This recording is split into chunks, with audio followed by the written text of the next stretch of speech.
begin by settling into your meditation posture, finding something that's nice and comfortable that you can easily maintain for 40 minutes without moving.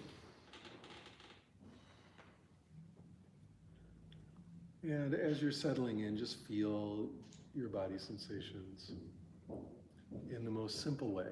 Just notice your body. Feel your butt and thighs on the chair or cushion beneath you. You might feel your feet on the floor. You might notice yourself breathing, whatever. Just feel the body and kind of land in the room, so to speak. Good. Next, sit up straight, extending your spine upward, getting some length in your backbone and opening up your lower belly region so that breathing comes more easily. And allow awareness to contact body sensations up and down your spine.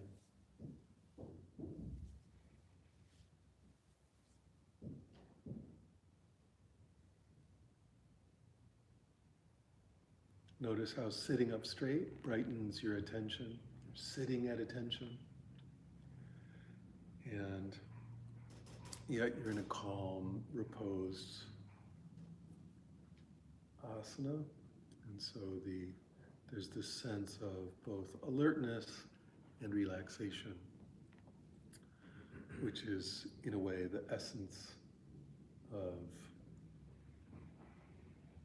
concentration-type meditation, being alert yet relaxed.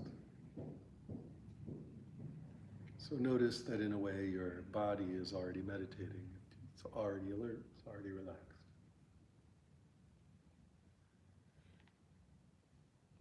Good. Next, let's just kind of tune in to our concentration, our sensory clarity, our equanimity by contacting relaxed body sensations.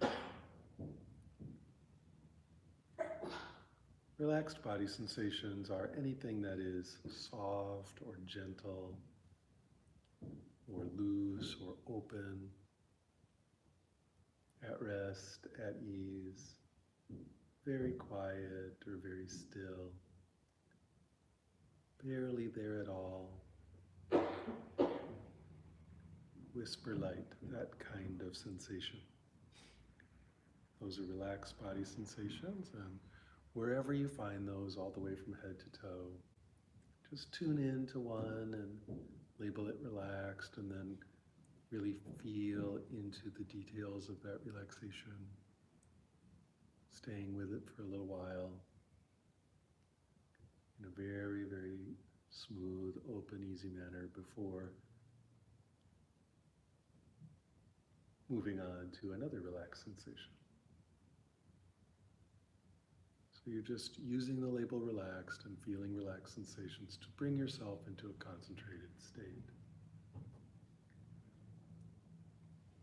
As you're doing that, make sure that your face, the muscles of your face, are just at rest. Your jaw is relaxed enough that your teeth are not touching. And if you have any frozen mask of emotion on your face, see if that can just relax a little bit till your face becomes very at ease, at rest, still, peaceful. And tune into the relaxed sensations there and notice that as your face releases, there's a whole wave of relaxation that passes through your body.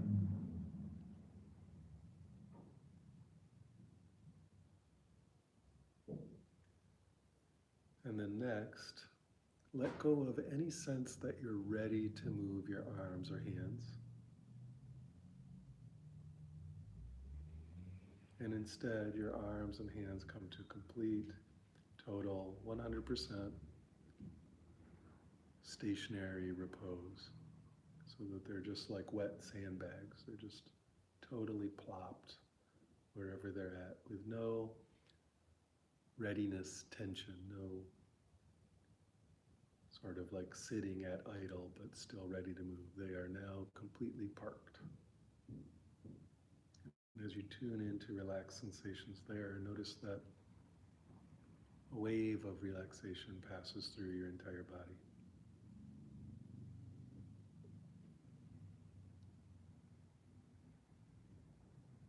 Good. Next, let's do the same thing with your legs and feet. Letting go of any sense that you're going to need your legs and feet to move for any reason, and instead allowing them to come to complete, relaxed stillness. They are parked and put away in the garage. And just feel relaxed sensations in your legs and feet. And notice a wave of relaxation that passes through your entire body as you do that. And let's just spend a few more minutes contacting relaxed sensations, using the label relaxed, and attempting to really allow awareness to deeply feel into that relaxedness, that stillness, that restfulness in the body.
Good.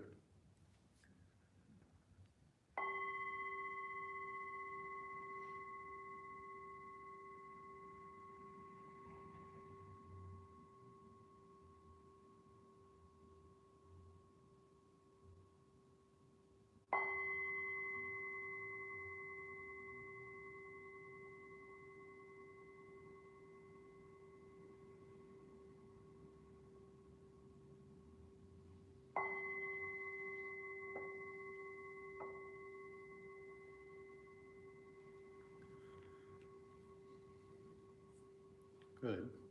Now, continue to feel relaxed body sensations with part of attention, but with most of your attention, spread your awareness very far outward so that you're listening to all sounds in the environment. So you're still feeling your body, you're feeling these relaxed sensations, you're staying still and peaceful. But you're listening with great attention to whatever is arising in the soundscape. And in this neighborhood, that means cars going by, people talking or yelling,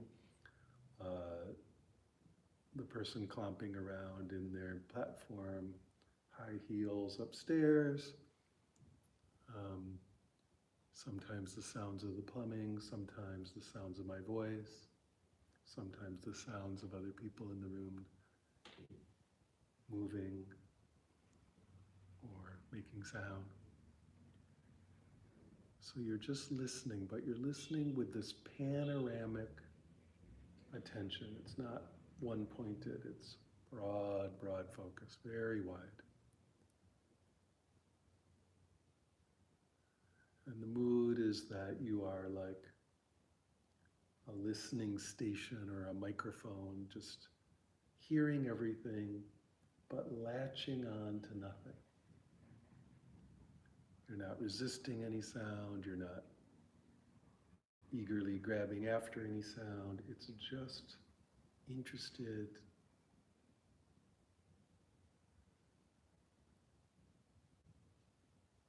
non-judgmental attention to sound. If you want to, you can make a label for this to help you stay on track, and the label would be sound. So let's do it.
Imagine yourself to be transparent to sound.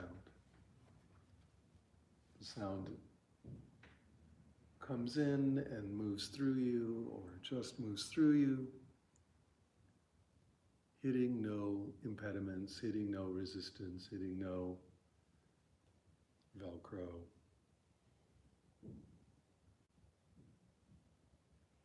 The sound just moves through, completely unchanged, except that it is noticed, it is heard.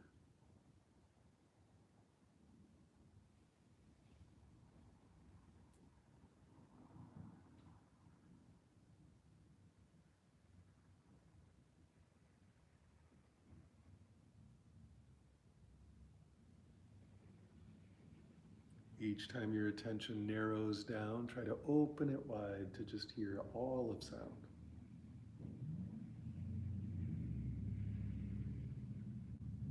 Keeping a tiny bit of attention for feeling your relaxed, still, breathing body.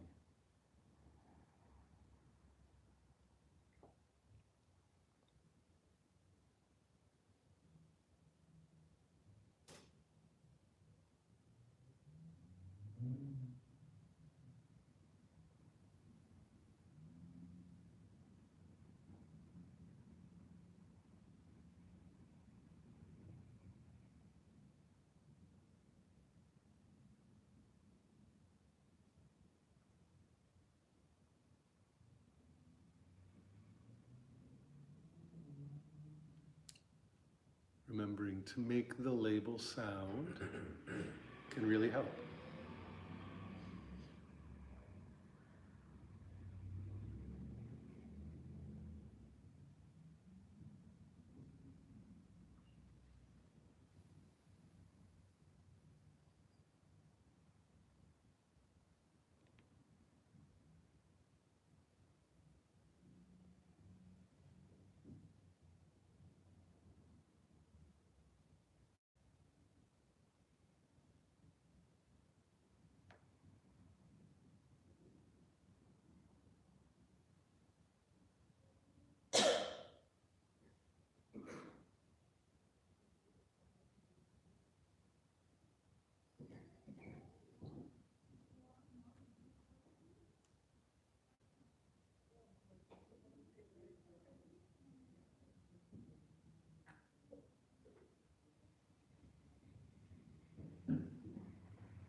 Each time you find yourself growing distracted, come back to just listening.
Good.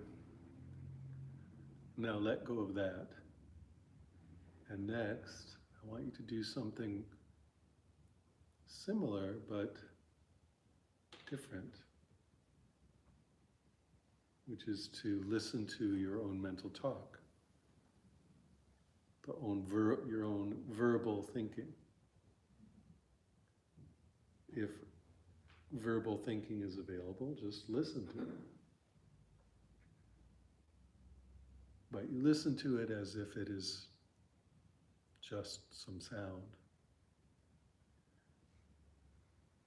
If no verbal thinking is arising, then just listen to that silence. So the mood or the stance or the bhavana of this is to listen to your own mental talk in exactly the same way that you are listening to the external sound. If it's there, you listen to it. If it's not there, you just listen to the silence. There's no sense of trying to generate talk, mental talk. There's no sense of trying to suppress mental talk. You have this stance of just pure listening.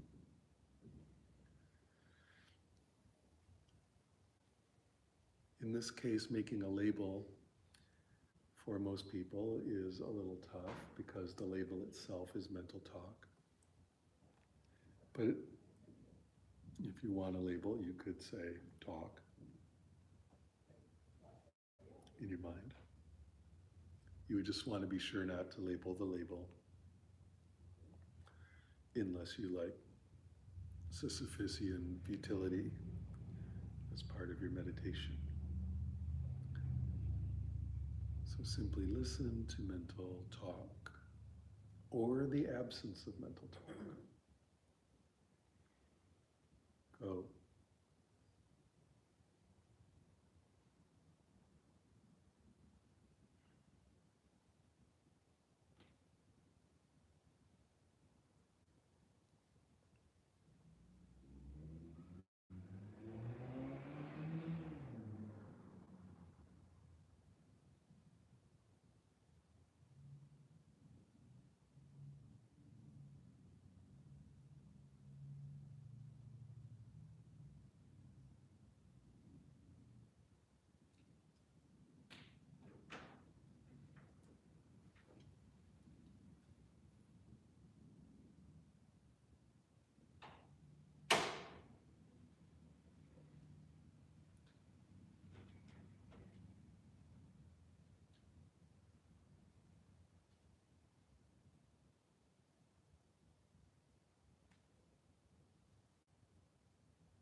It's very, very easy to get drawn into the content,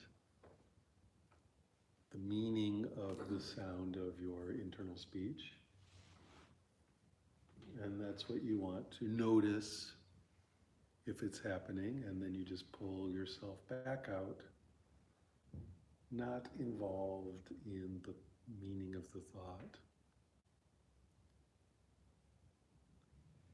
It's pretty hard at first to not know what the content is, but you're not intentionally getting wrapped up or involved in the content. Instead, you're intentionally just listening to the sound of the sound. This is phenomenological.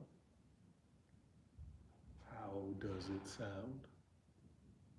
Not what does the sound decode into meaning.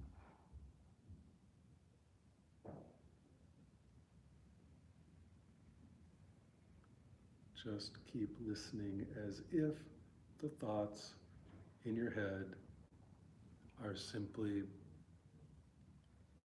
sounds of birds,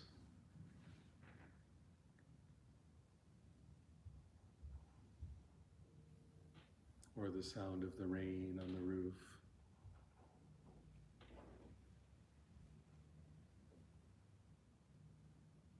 or the sound of the ocean. Somebody didn't turn off their phone, so that's about 10 extra lifetimes in Vipassana hell. You'll get good at meditating there.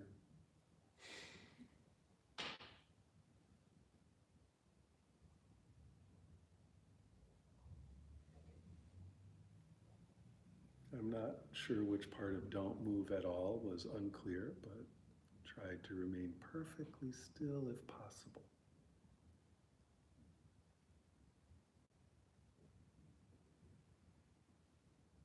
Unless you absolutely must move.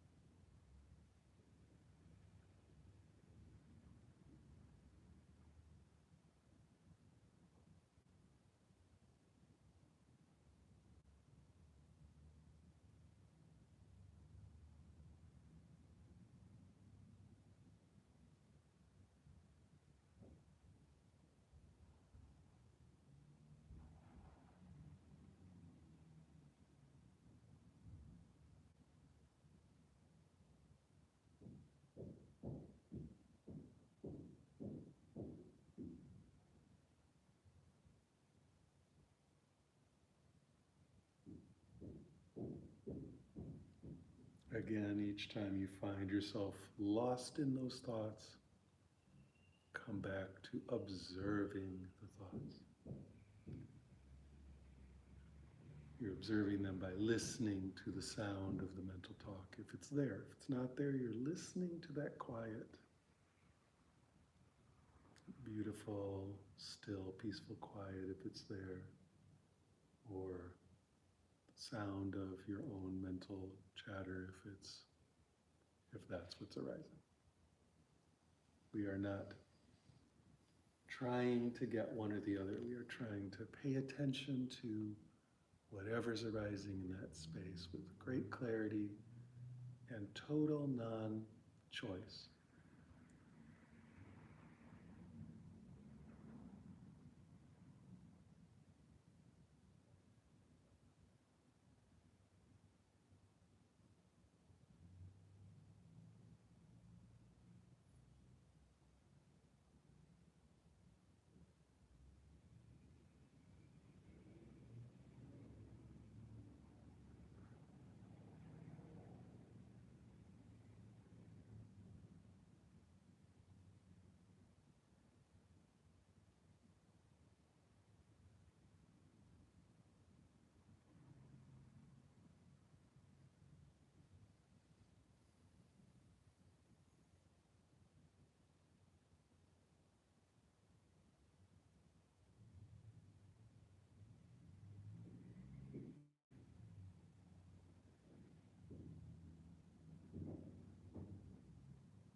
Just listening.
now, let's put them both together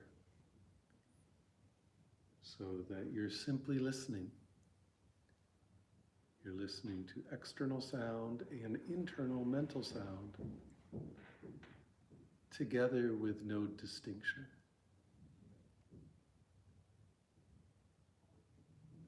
You do not care whether it's internal or external. In fact, the idea is to lose the distinction at all. It's all just sound that is being perceived. So listen, this broad, expansive awareness to the sound around you and to the sound within you as one continuous, unified field of sound.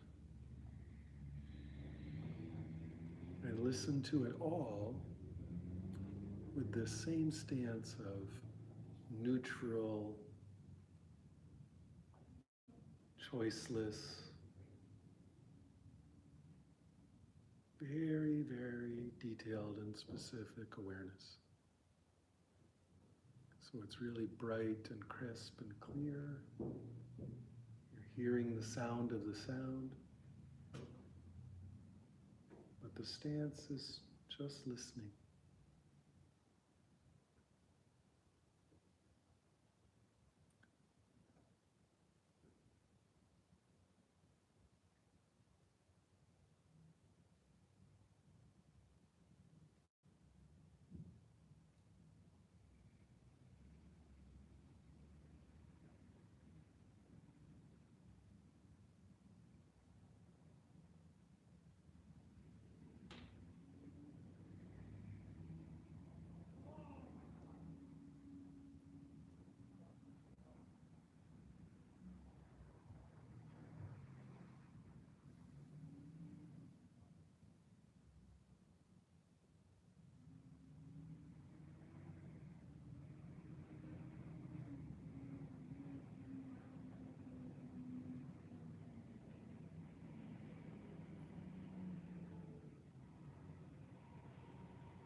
Each time you find yourself lost in thought, come back to this neutral stance of listening.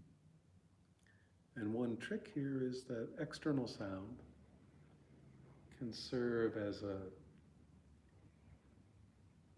mindfulness reminder or a meta attention trigger.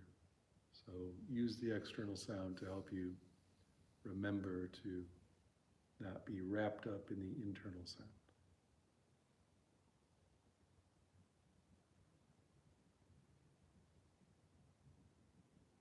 It's all just sound that's arising and that you are paying close attention to without particularly caring about the meaning.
With our concepts about the world, we know that there's insides and outsides, but in awareness,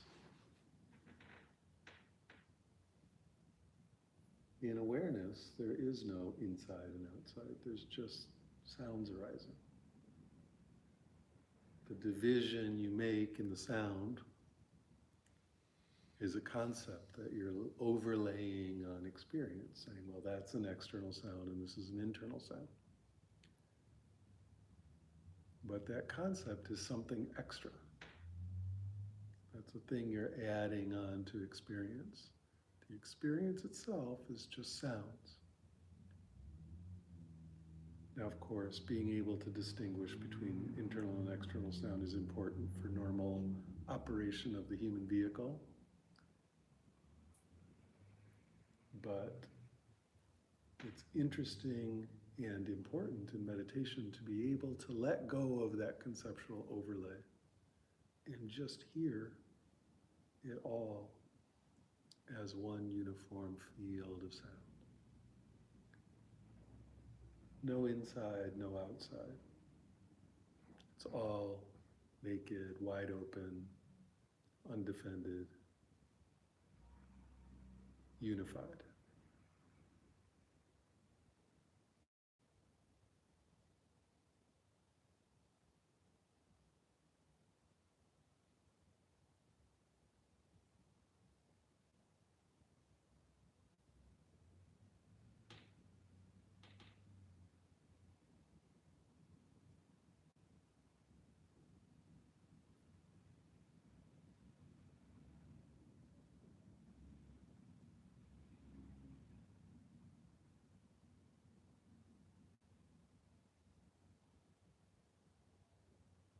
Just listening.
Good.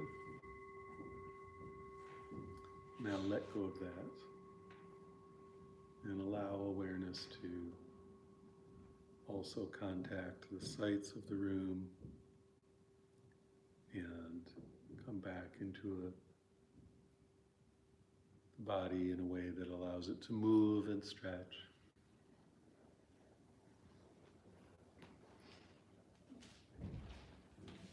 As we end the meditation.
Probably we should just meditate for another 40 minutes, but instead I'll talk and ask questions. Sorry. I'd much rather just sit for another while. I was just up in British Columbia meditating all last week and this week. Island, Denman Island, off the coast of BC, between Vancouver Island and the mainland. There's a pair of islands tucked in there. One of them's called Denman Island. I've actually been there a bunch of times, but not to meditate. But this time it was to meditate at a little Tibetan Buddhist center. And the Canadian Lama from Winnipeg, Lama Shannon Stein, invited me up there, and Daniel Ingram was also there teaching. He'll be here next week on Wednesday night. As the Dharma Collective's fame grows worldwide, getting more and more interesting teachers. So Shinzen was here. I heard that was great. Daniel will be here next week on Wednesday, and then I'll be here on Thursday. But so he was up there, I was up there, Shannon was up there. A bunch of interesting old lamas were up there. And, this is rural British Columbia, so it's like pine trees and mushrooms, and regular mushrooms, and ducks and stuff. Yeah. And little ponies. There's lots of little ponies. And so it was beautiful, and it was dumping rain most of the time, but that was okay because we were meditating in a yurt with like a wood stove. And that was pretty much the definition of being happy as far as I'm concerned. Just sit perfectly still, perfectly silent, hour after hour after hour. It's very nice to work the practice deeply for once instead of just kind of the maintenance dose of day by day. You get to go deep. It's very nice. And I loved it. And then coming back here, it was America and, racism and violence and horrible stuff, all out in the open, and also life, like work and,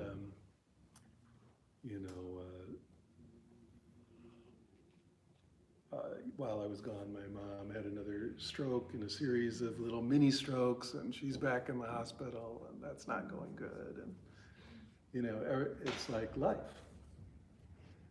Bad stuff is happening, sad stuff. Unpleasant, horrible stuff, as well as beautiful things, but lots of intensity. And just like everyone, right? Stuff is happening. And there can be this sense that, you go to a long retreat and you get all still and peaceful and quiet, and and then you go out in the world and you're trying to hold on to that. And that's sort of the exactly wrong move.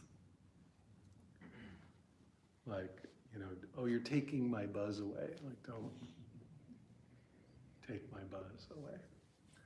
That's kind of the natural feeling, but it's sort of the wrong move, because the meditation is not there really for the forest. That's easy.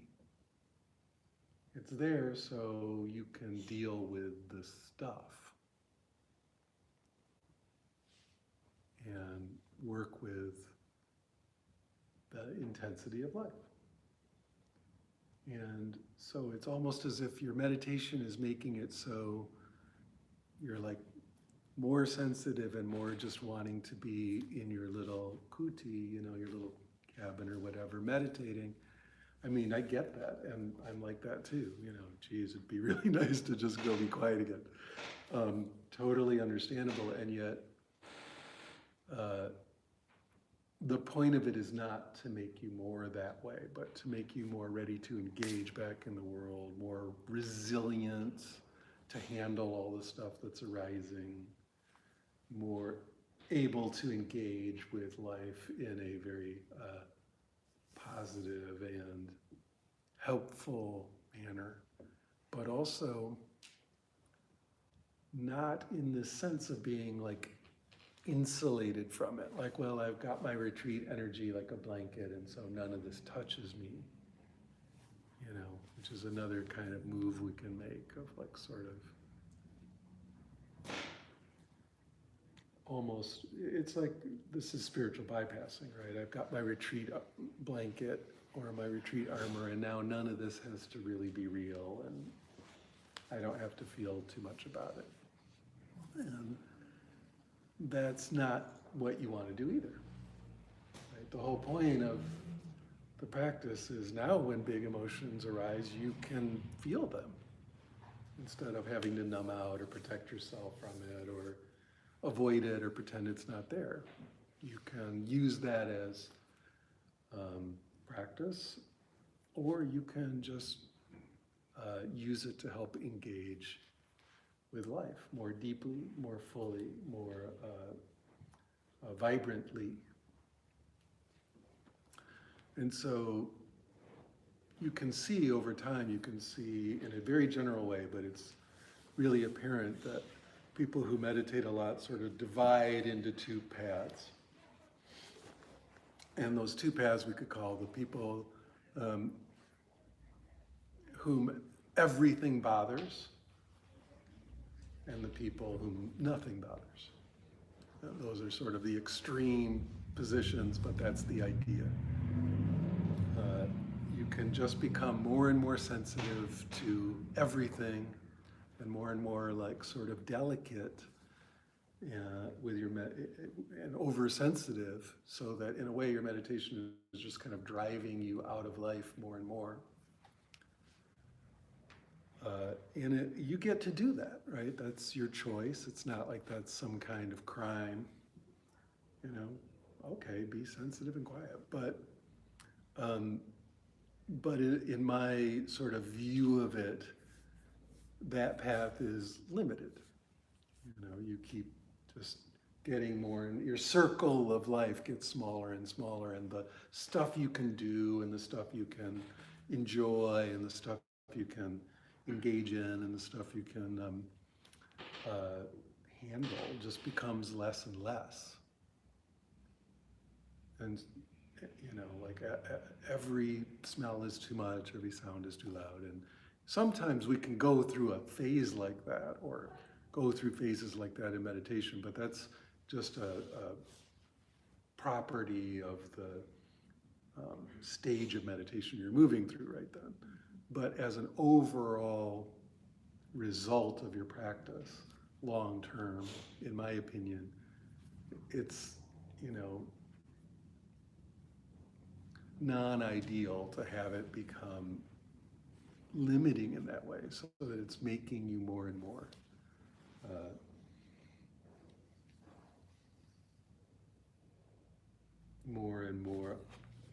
intolerant of life. Instead, the thing is to go the other way, where because you're developing all this sensitivity, you realize you must develop an equal amount of equanimity. Because that first path does not have strong equanimity, that first thing I'm describing, right? Everything is too much. So instead, you're developing an equanimity equal to your sensory clarity, equal to your ability to be open and precise about what's happening, so that you're open and precise about what's happening, and that's okay. You can be there with it. And it's not okay and you're there with it because you're numb or you're denying it. You've just learned to be open. Right? And notice how open is the opposite of in denial or numb. Right? It's a different move. If you close down, if you try to engage with the world by closing down, that's toughness, right? That's grit, like I'm gonna clamp down and just take it. And that's a very limited kind of ability to deal. For a while you can deal, but it gets more and more brittle, and then it breaks. You know, you can take so much, and then you just can't take anymore, and it falls apart. And the more that arises, the more it kind of takes out of you to resist it. Because grit or toughness like that is just a kind of resistance, right? It's powerful resistance. But equanimity is the opposite of that. It's open, it's relaxed. And because it's relaxed and open, it doesn't have a limit like that. Or at least it doesn't have a theoretical limit. Your amount of equanimity in every moment is how much equanimity you've got, but you can practice to make it much bigger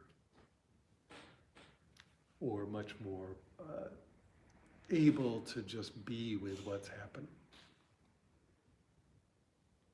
And again, this being with what's happening, this equanimity is not numb or denial, right? It's the opposite of denial. It's like, this is what it is. This is what's arising right now. Just this, right now. Just what it is. And it's right there with it. So this is a hugely important point, to keep working on the equanimity as much as you're working on the clarity. And equanimity is not the same as feeling good. Equanimity is content neutral. It doesn't care what content is arising.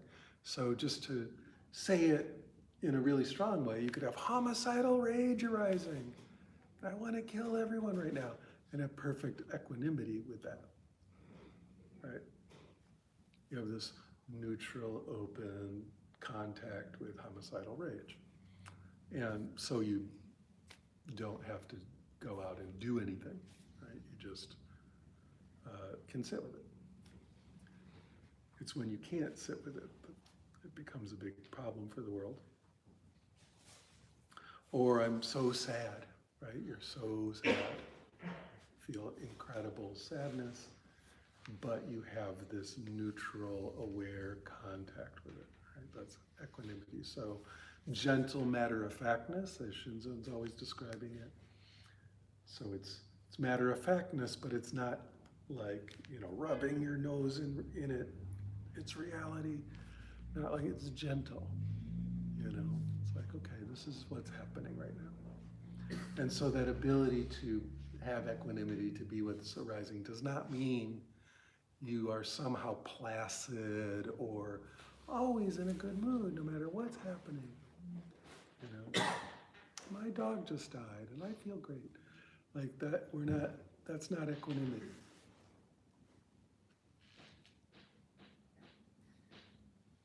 Although for some reason we have that image, right? The equanimous person is just always in a great mood. which, when you think about it, is kind of pathological. That wouldn't be the real human experience. Right? Equanimity is something different. It's a openness and matter-of-factness and gentleness with the arising.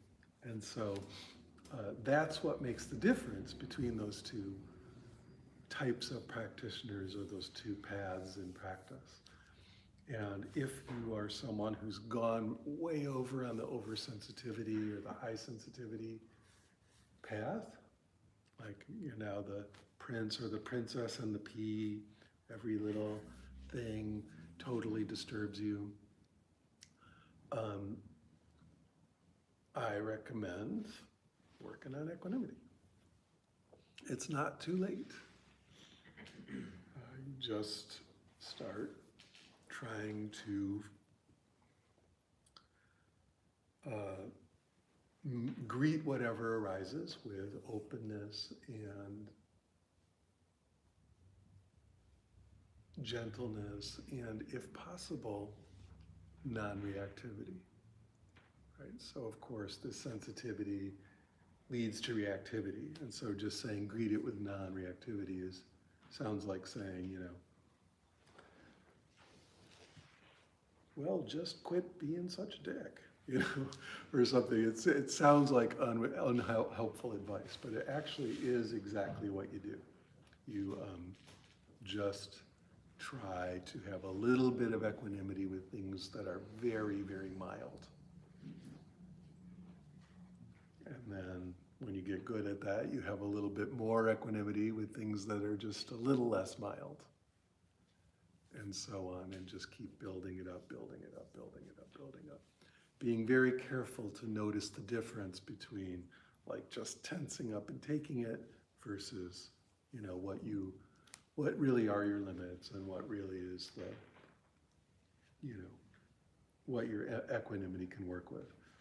But this is another thing that's so fascinating. In a still, beautiful, sweet, quiet, mist rising off the gentle fields after the rain kind of retreat, there's less of an opportunity to kind of, work on this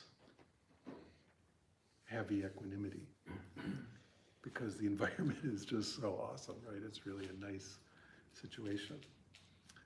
And so sometimes it's easy to fool yourself, like you think you've got a lot of equanimity going, but really it's the location, the situation that has the equanimity, right? It's the room is meditating for you, kind of.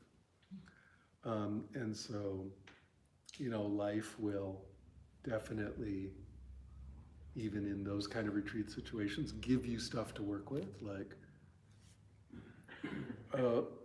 somebody, didn't wipe up the floor and I stepped in my socks in the rainwater again, and now my feet are wet and freezing cold, that kind of thing. Tons of those little slings and arrows to work with on retreat. Or, like we do just a tiny bit in here. That's why I ask you to be still. It's not because I'm a hard ass, but it's because it's just slightly difficult. And so it gives you this mini chance to work with your equanimity, right? Can you be equanimous with the fidgetiness? Can you be equanimous with, oh, my leg's asleep? It's a chance to work on that all-important equanimity.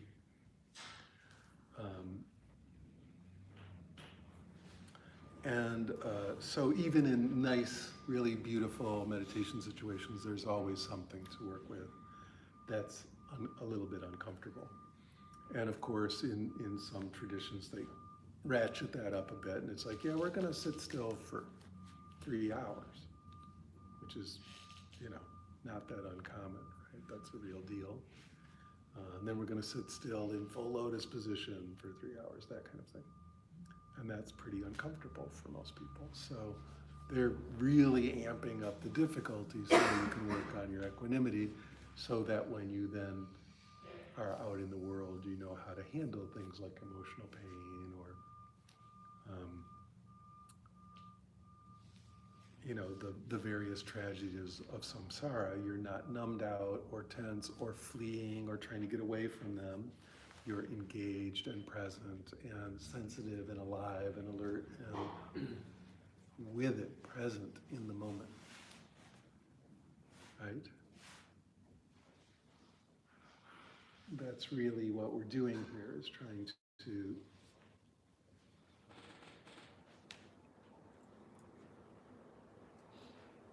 evolve into a person who has, a more alive, engaged life.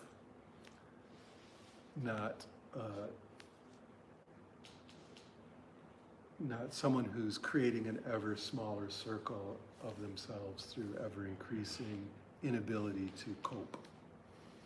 Like, who needs that? So, coming out of retreat into the full, as John Kabat-Zinn is always calling it, the full catastrophe of life, or the joys of being strapped on the flaming wheel of samsara, is exactly what it's for, right? That's exactly the correct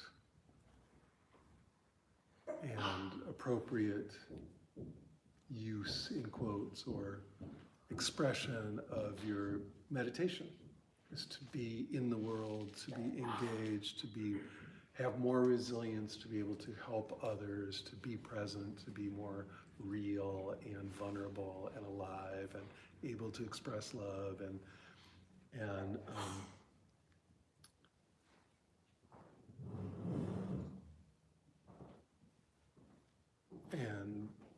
be able to help.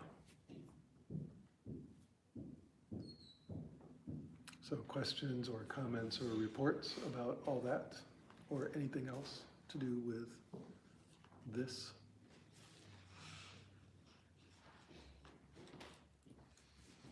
If you're asking a question, you're consenting to be streamed forever on the internet. So,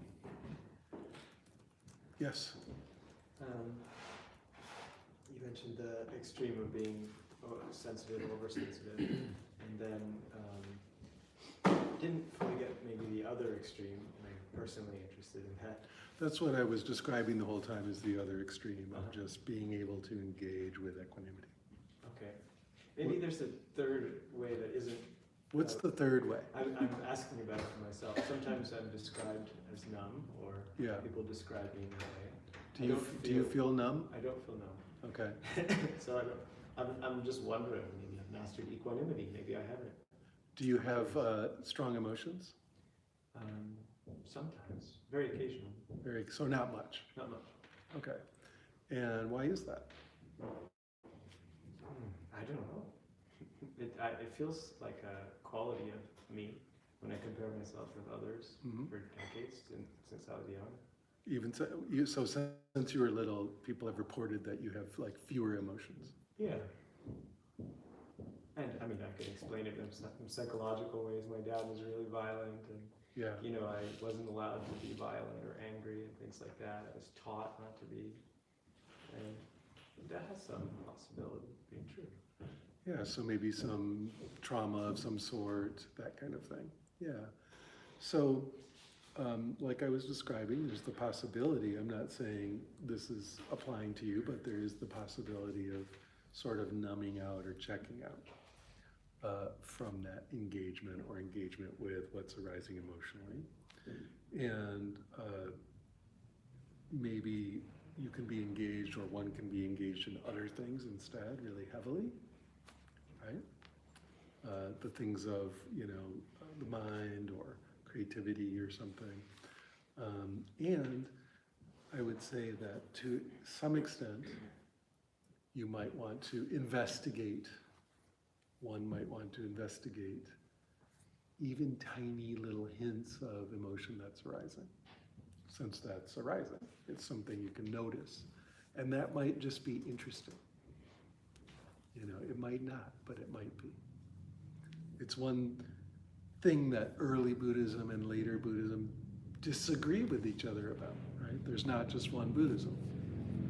there's jillions of Buddhisms, right? But at least 3 big ones, and like the first one and the later 2 don't agree about emotions very much. In the early Buddhism, which is related to Vipassana, it's sort of like, well, there's good emotions and bad emotions, and you want to get rid of all the bad ones. But in later Buddhism, it's like, no, you're not going to get rid of any of them. They're all good, and they all, when engaged with complete clarity and complete equanimity, are expressions of awakening. Not that you have to, take action based on them, but you feel them, right, and notice them. And I'm definitely a major proponent of this second way. I don't think there's such a thing as a bad emotion. And so if it's of interest to you at all, then find out, right? The answer to your question is find out. And just see what might be in there. And if it's been, if in a way, traumatic childhood or difficulties have somehow sort of stifled that voice, so to speak, then the idea is to listen really carefully for a long time, very sensitively to that little voice of emotion, and see what's there. And see if actually they're not arising or they're being repressed. That might be interesting. But it's not like you have to do that or something. But since you bring it up, it's like, oh, fascinating, right? You might want to check. And then you'll know. Can I add one thing? Sure. Often my friends say, hey, there's Jeff Sessions got fired today. That's horrible. Let's go protest. And then I respond from my probably self-concept, hey, I don't really protest about many things. Mm-hmm. But I don't have as strong I think, I've heard some of your podcasts, like activism in the world. Sometimes I wonder, is it there? And I just don't know it yet. And some people give me that feedback. It's there, you just don't know it yet. So, yeah, who knows? I mean, everybody's different. And there's no one right way to be in the world. That being said, we should be out protesting about justice very intensely. There should be a national strike right now until like some actual justice happens. But each person gets to find their own natural expression in the world, and at the same time remember that we all have to help each other, right? So there's my expression, but then there's also making sure everyone else gets their expression too, and that's really important. Yeah. I wonder if you can go out and protest without being mad, but just take part in it just for others. Mm-hmm. Good. What else?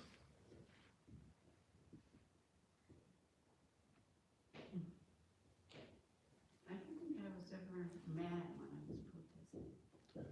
Did you just say that? I didn't say you had to be. No. Yeah. I was like, oh, I didn't know I was supposed to be.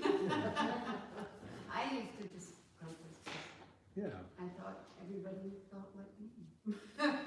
Well, what do you think? Can he go out and protest and sort of feel kind of neutral? Yeah. Thanks. Yeah. See? There you go. I noticed in the meditation that when you said sound, Yeah. sound has been the healing part of my life. Good. And so I had to switch it in my head in the conversation to vibration instead of sound. Mm-hmm. Because to me, sound is more. Vibration is what everything is. Okay, so, and what happened when you, instead of meditating on sound, you meditated on vibration? I was able to hear everything. Good. Excellent. Yeah. It was a very nice meditation. I'm so glad. Yeah, nice. Anthony? Yeah, it felt good when you asked us to pay attention to external sounds and internal talk, because it kind of, in some way, brought them together like this for me. Yeah. It kind of lifted it away. That was what it was supposed to do, so good. Yeah, it felt good to observe, especially the internal, or to compare the internal talk part of it. It just brought home to me how much attention I pay to it and get wrapped up with that on a daily basis, and how much I kind of go away with it. So it's good to kind of lift it and separate it. Yeah, that separation of the mental talk from the external sound, the separation is part of survival, right? We want to be able to distinguish between those two things. And distinguishing between, let's say, mental images and external sight is part of survival. Being able to distinguish between thoughts and external reality is important for getting the job done. That's why it's there, that's why we have egos, that's why we need them to function. But you also want to be able to let go of it. The fundamental illusion of that duality is apparent, at least subjectively, right? You can just relax that survival intensity and allow yourself to just notice, even for a moment, that really just sound is sound.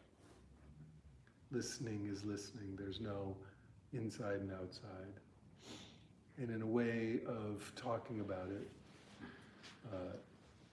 even the sound you're hearing from outside is, your mental representation, right, that the brain is generating based on waves hitting your ears. So there's a sense in which, at least subjectively or in awareness, it's all just sound. So you want to be able to have that knowledge of that, or the experience of that, available on tap, right? Just like you can have the dualistic separated version on tap so that you can do stuff. You want to be able to just relax and just notice the oneness of sound, or the oneness of sight.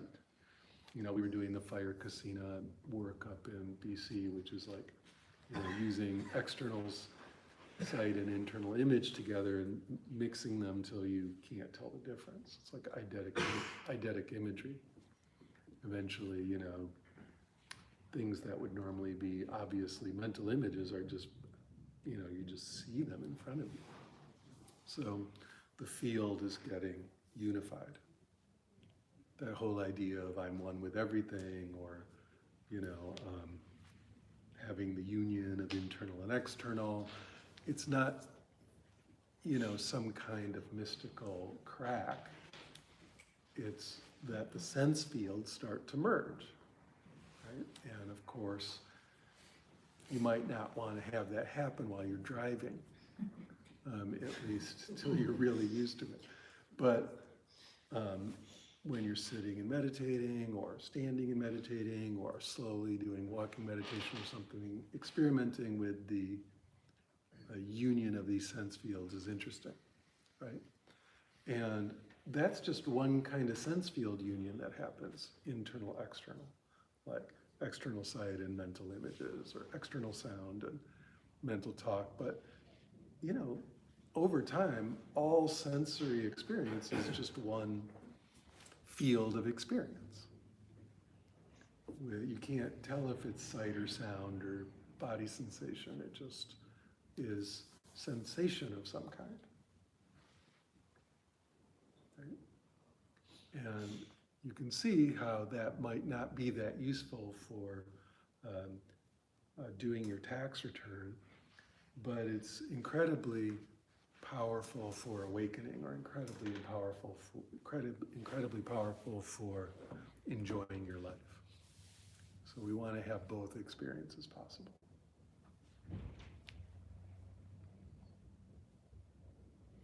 What if, the difference between you and any other person in awareness is just a concept that you can drop?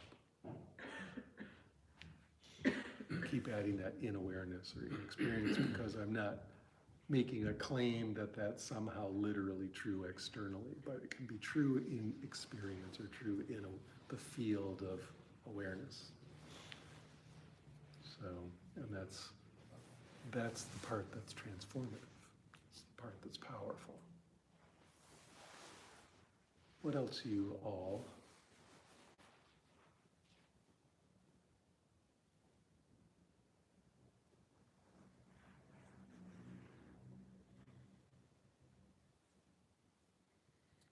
Guys ready to meditate? Since this is the anarchist Dharma collective, I'll ring the bell, but you do whatever you want.